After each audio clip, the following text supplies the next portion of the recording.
Olá, seja bem-vindo ao nosso dia 211 da leitura bíblica. Meu nome é Everton Alonso e nós estamos caminhando para ler a Bíblia todo em um ano. Antes de iniciarmos, peço que você possa deixar o teu curtir, o teu comentário, o teu compartilhar e ativar o sininho de notificações.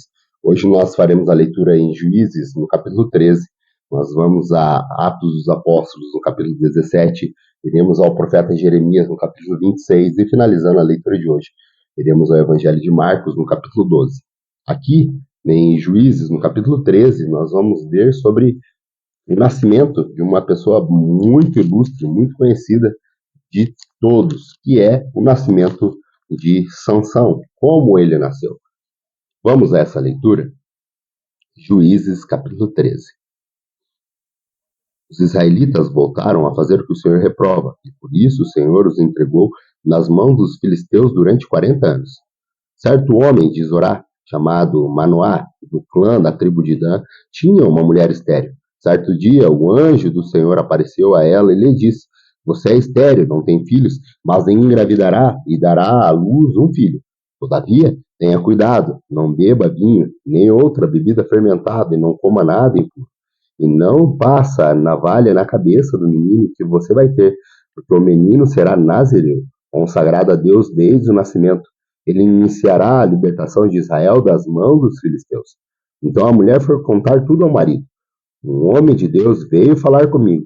Era como um anjo de Deus, de aparência impressionante. Não lhe perguntei de onde tinha vindo, e ele não me disse o seu nome.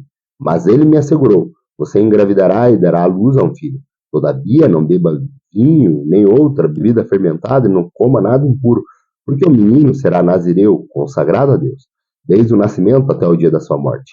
Então Manoá orou ao Senhor: Senhor, eu te imploro que o homem de Deus que enviaste volte para nos instruir sobre o que fazer com o menino que vai nascer.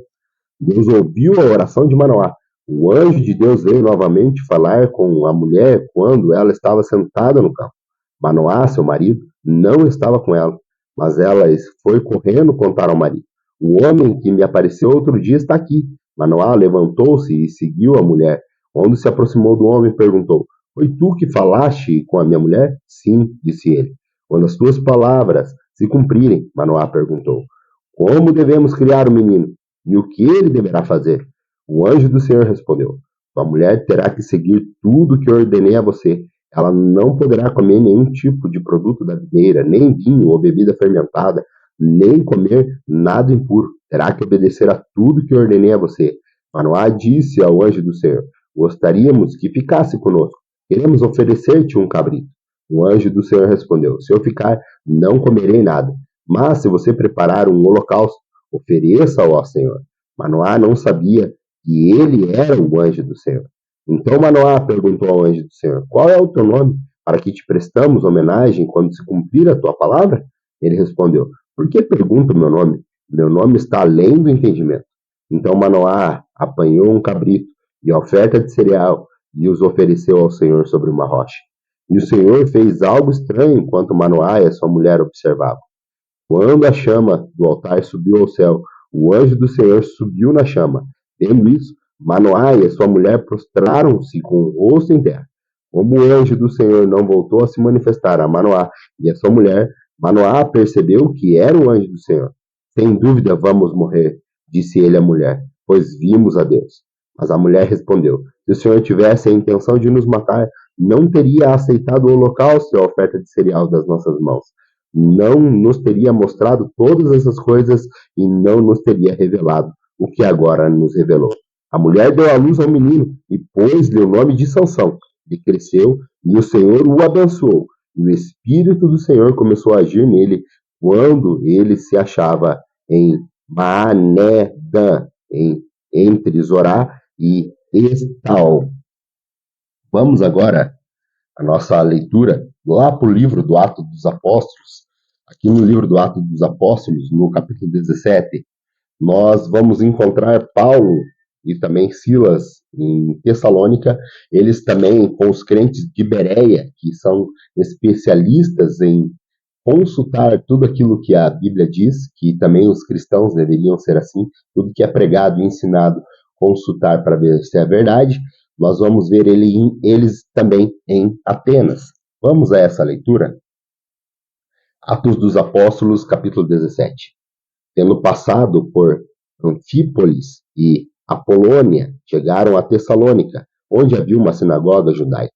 Segundo o seu costume, Paulo foi à sinagoga e por 3 sábados discutiu com eles, com a base nas Escrituras, explicando e provando que Cristo deveria sofrer e ressuscitar dentre os mortos. E dizia: esse Jesus que proclama é o Cristo. Alguns dos judeus foram persuadidos e se uniram a Paulo e a Silas, bem como muitos gregos tementes a Deus, e não poucas mulheres de alta posição. Mas os judeus ficaram com inveja, reuniram alguns dos homens perversos dentro dos ocupados, e com a multidão iniciaram um tumulto na cidade. Invadiram a casa de Jason em busca de Paulo e Silas, a fim de trazê-los para o meio da multidão.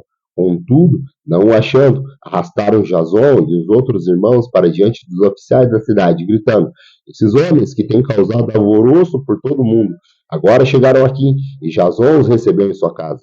Todos eles estão agindo contra os decretos de César, dizendo que existe um outro rei chamado Jesus. Ouvindo isso, a multidão e os oficiais da cidade ficaram agitados. Então receberam de Jason e das outros a fiança estipulada e o soltaram. Logo que anoiteceu, os irmãos enviaram Paulo e Silas para Bereia. Chegando ali, eles foram à sinagoga judaica. Os bereanos eram mais nobres do que os tessalonicenses, pois receberam a mensagem com grande interesse, examinando todos os dias as Escrituras, para se ver que tudo era assim mesmo.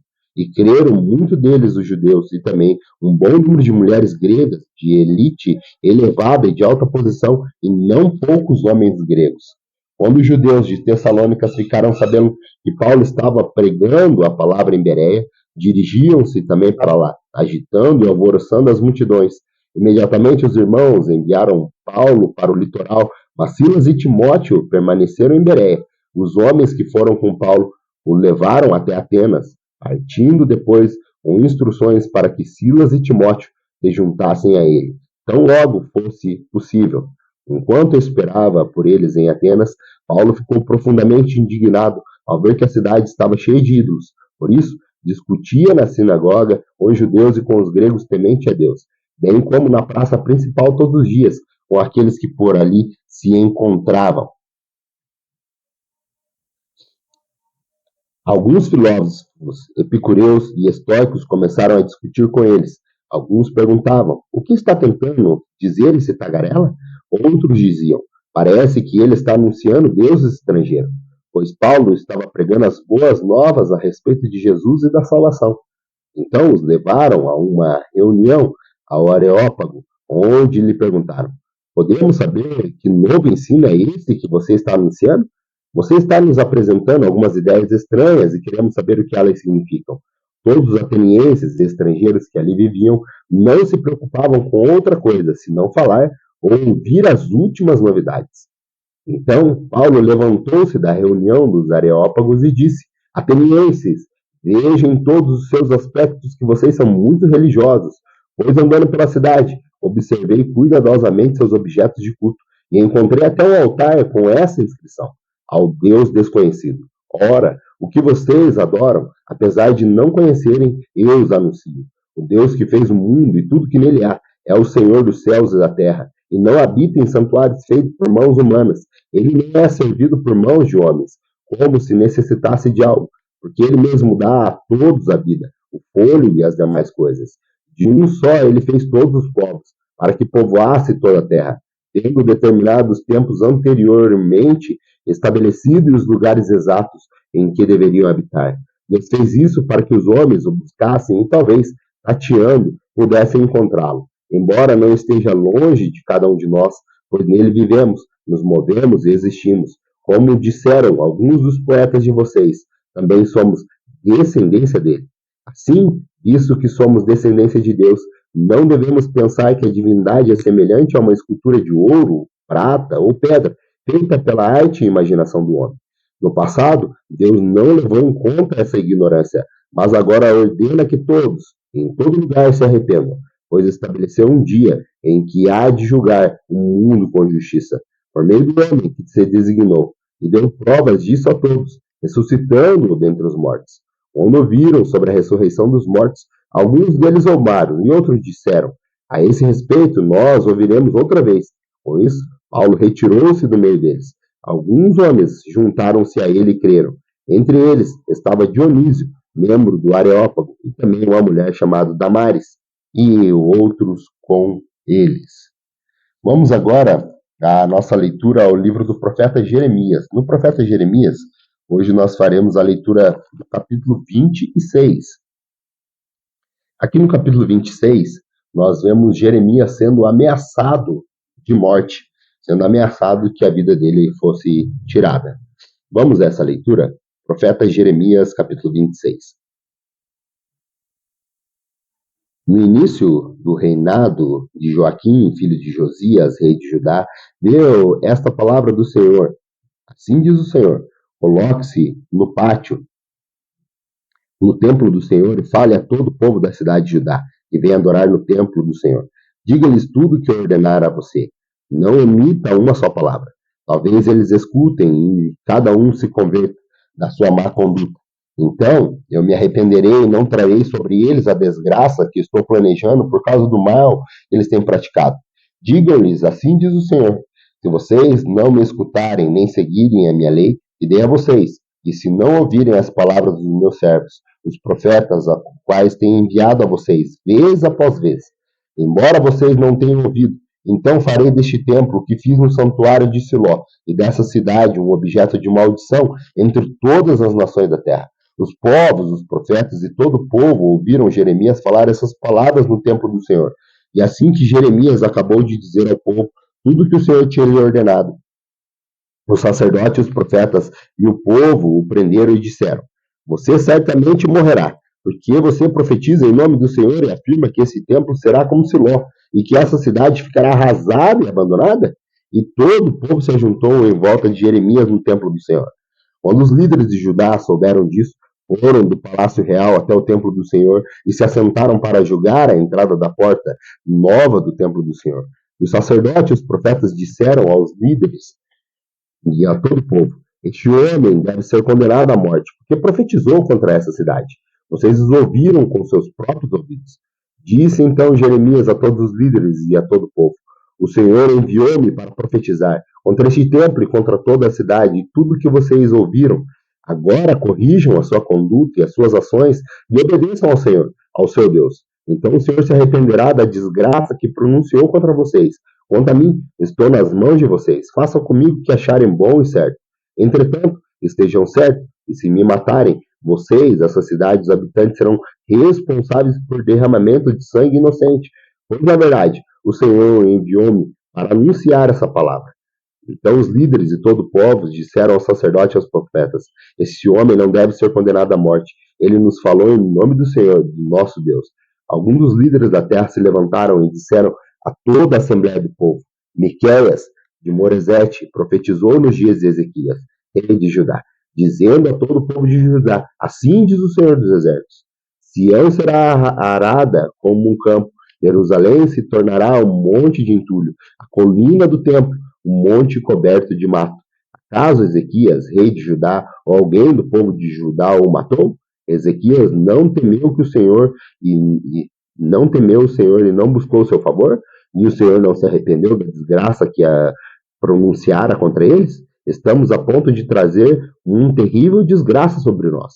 Outro homem profetizou em nome do Senhor. Foi Urias, filho de Semaias, de Kiriate Jearim. Ele profetizou contra essa cidade e contra essa terra as mesmas coisas anunciadas por Jeremias. Quando o rei Joaquim e todos os seus homens de guerra e seus oficiais ouviram isso, o rei procurou matá-lo. Sabendo disso, Urias teve medo e fugiu para o Egito. Mas o rei Joaquim mandou ao Egito Eunatã, filho de Aquibor, e com ele alguns homens, os quais trouxeram Urias do Egito e os levaram ao rei Joaquim, e o mandou matar à espada. Depois jogaram o corpo dele numa vala comum. Mas Aicã, filho de Safã, protegeu Jeremias, impedindo que ele fosse entregue ao povo para ser executado. Vamos agora à nossa última leitura de hoje. A nossa última leitura de hoje está aqui no Evangelho segundo escreveu Marcos, no capítulo 12. Aqui nós vamos ler sobre a parábola dos lavradores, nós vamos ler também o pagamento de imposto a César, nós vamos também ver a realidade da ressurreição, nós vamos ver sobre o maior mandamento e nós vamos ver também que o Cristo é o Senhor de Davi e a oferta da viúva. Vamos a essa leitura importante das Sagradas Escrituras? Marcos capítulo 12. Então Jesus começou a lhes falar por parábola. Certo homem plantou uma vinha, colocou uma cerca ao redor dela, cavou um tanque para prensar uvas e construir uma torre. Depois arrendou a vinha a alguns lavradores e foi fazer uma viagem. Na época da colheita, enviou um servo aos lavradores para receber deles parte do fruto da vinha. Mas eles o agarraram, espancaram e mandaram embora de mãos vazias. Então enviou-lhes outro servo, e eles lhe bateram na cabeça e o humilharam. E enviou ainda outro, que o mataram. Enviou muitos outros, e bateram, e outros mataram. Faltava-lhe ainda um para enviar, seu filho amado. Por fim enviou, dizendo: a meu filho respeitarão. Mas os lavradores disseram uns aos outros: este é o herdeiro, venha, vamos matá-lo, e a herança será nossa. Assim, eles os agarraram, o mataram e lançaram para fora da vinha. E o que fará então o dono da vinha? Virá e matará aqueles lavradores e dará a vinha a outros? Vocês nunca leram essa passagem das Escrituras? A pedra que os construtores rejeitaram tornou-se a pedra angular. E isso vem do Senhor, é algo maravilhoso para nós.